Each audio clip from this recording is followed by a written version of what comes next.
Ah, você está aqui nesse vídeo porque quer aprender mais sobre interações medicamentosas com fitoterápicos, não é?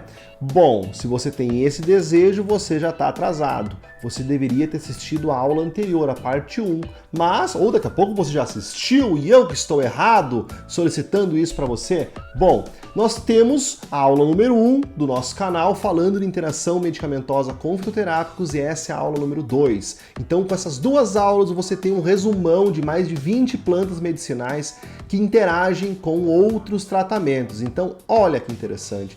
Eu sou o professor José, professor de farmacologia e fisiologia há um bom tempo, professor aqui desse canal que traz conteúdo para você toda semana, por isso que é importante você se inscrever e ativar as notificações, e professor da plataforma Farmacologia Aplicada R2A, uma plataforma que traz conteúdo de farmacologia de qualidade baseado num método que revisa fisiologia, fisiopatologia, antes de começar a falar de mecanismo de ação e de questões cinéticas e aplicação prática. Então traz tudo para você, mastigadinho, esquematizado, organizado, todos os dias. E hoje, então, nós temos a meta de listar mais algumas plantas e interações medicamentosas e eu tenho certeza que você está comigo nessa, senão você não estaria aqui. Então, bora para a aula!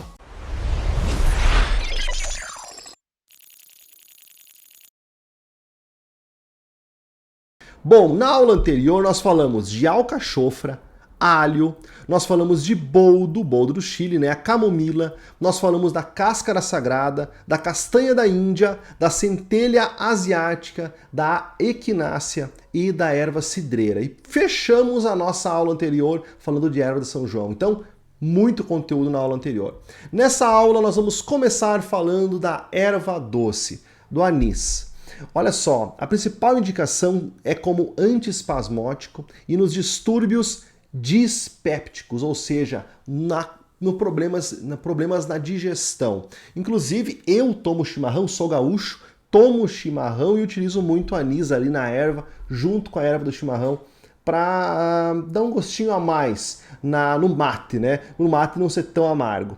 Então, bom, o anis, dentro do anis, o marcador principal é o transanetol. O transanetol, ele é utilizado na dose de 1 a 4 anos, mais ou menos, de 32 a 90 miligramas, e de 0 a 1 ano, de 16 a 45 miligramas. E no adulto, de 80 a 225 miligramas. Então, essa é a dose do marcador principal da erva doce, do anis. Bom, a erva doce possui ação sedativa discreta quando usada na forma de chá, mas não é sabido de qual fração química da droga provém essa ação, então não se sabe exatamente qual marcador que causa esse efeito. E por isso que quando administrada com outras drogas hipnóticas, pode estender, prolongar o efeito desses medicamentos.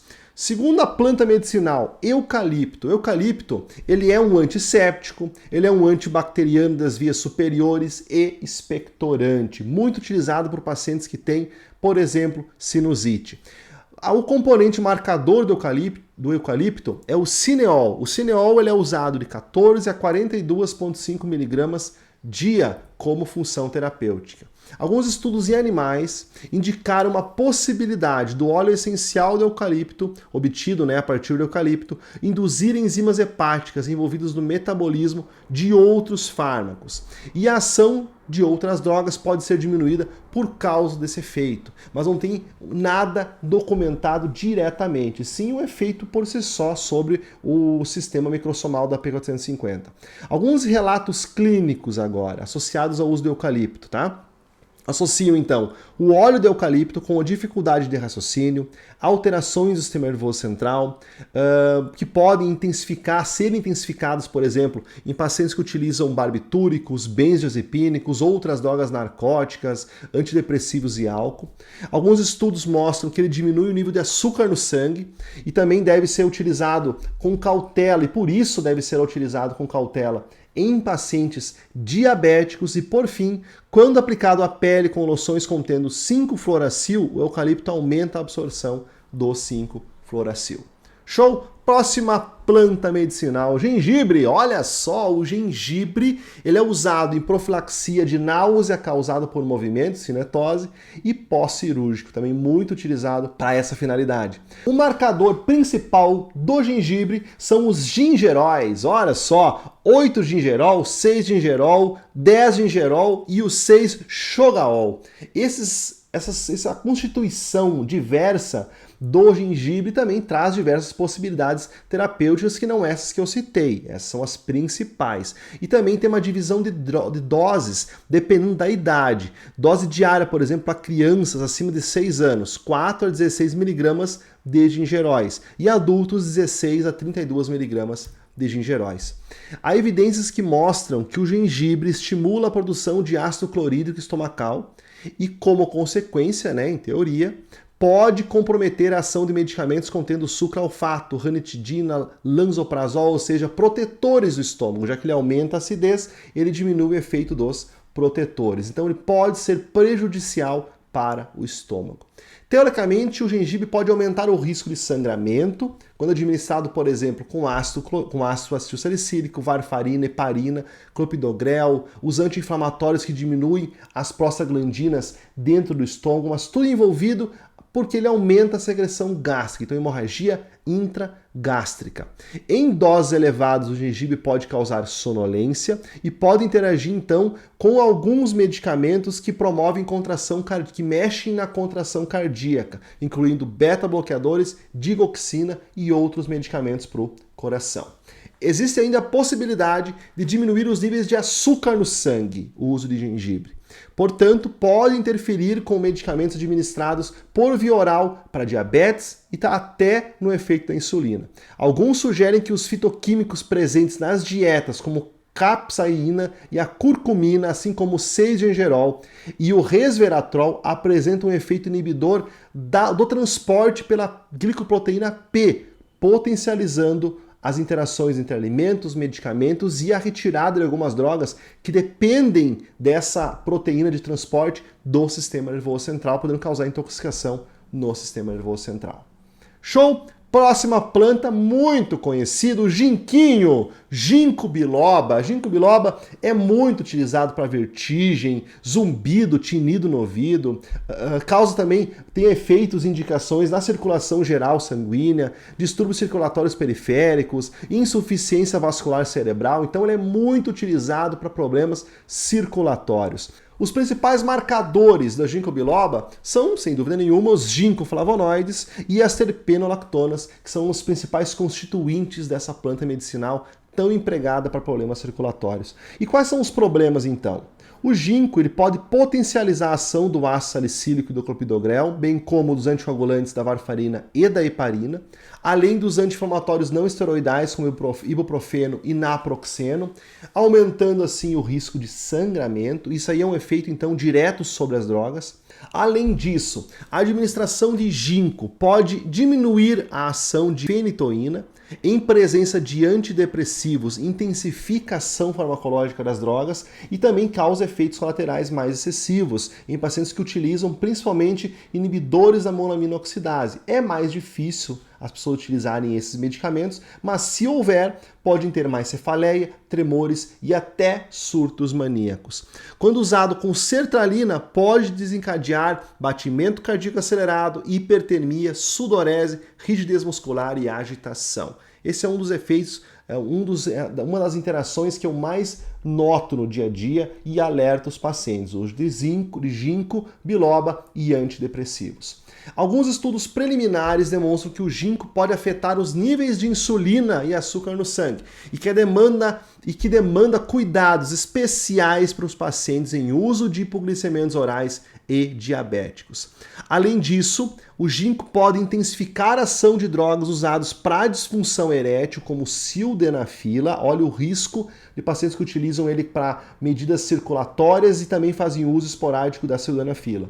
Dá mais efeitos colaterais ao 5-furacil e toxicidade às ciclosporinas. Show? Por fim, ainda existem estudos que mostram que o ginkgo é capaz de diminuir a pressão arterial, auxiliar na diminuição da pressão arterial quando utilizado em concomitância com diuréticos tiazídicos, por exemplo, e que ele também pode afetar na fertilidade do homem e da mulher, pode reduzir a fertilidade masculina e feminina, mas são estudos ainda que têm que ser investigados mais. Essas são as principais interações do ginkgo. Mais uma planta importante, ginseng, Panax ginseng. Principal indicação da Panax ginseng, estado de fadiga física e mental. É clássico fitoterápico utilizado para aquele cansaço mental, aquele estresse mental diário. Dentro do ginseng, então, tem os ginsenosídeos, e eles têm uma dose mais ou menos de 5 a 30 miligramas dia para os efeitos terapêuticos. Nós temos o GB1 e o RB1 e o RG1, que são os principais ginsenosídeos dentro do ginseng. Quais são as interações medicamentosas mais prevalentes? Olha só, alguns estudos trazem novamente uma interação do ginseng com anticoagulantes, varfarina, ácido salicílico, clopidogrel, anti-inflamatórios. Além disso, estudos in vitro mostram diretamente a ação do ginseng, inibindo a formação de tromboxano A2. Então ele é um antiplaquetário também, assim como o AS, agindo diretamente no tromboxano A2. Pode diminuir o teor de açúcar do sangue, interferindo, aumentando o efeito de antidiabéticos, podendo causar hipoglicemia, pode desencadear efeitos estrogênicos. O uso, então, ele associa relatos da sensibilidade nas mamas, falha nos períodos menstruais, sangramentos vaginais, pós-menopausa, aumento de mamas em homens, dificuldade em conseguir e manter a ereção e aumento do libido. Tudo isso pelo uso do ginseng. O uso do ginseng também, com antidepressivos inibidores da monoaminoxidase, pode causar tremores, pode causar cefaleias e insônias, muito parecido com o ginkgo biloba. Baseado em relatos clínicos, o ginseng pode também alterar a pressão sanguínea e afetar a efetividade de medicamentos que agem no coração, incluindo os chamados bloqueadores de canais de cálcio. Por fim, nós temos ainda algumas interações importantes do ginseng. Olha só, teoricamente o ginseng ele pode interferir também no metabolismo da P450, Porque teoricamente, porque estudos in vitro demonstraram isso com pouca relação em vivo, mas que apresentam o efeito dos ginsenosídeos no metabolismo hepático. E aí nós podemos postular, por causa de algumas isoformas que ele bloqueia, que ele pode aumentar o efeito de bebidas estimulantes, como café, chá, chocolate, cafeína e outros. Então o uso concomitante pode potencializar o efeito dessas outras bebidas. Acrescido a isso, baseado agora em relatos clínicos, o uso do ginseng pode aumentar ou diminuir a pressão arterial.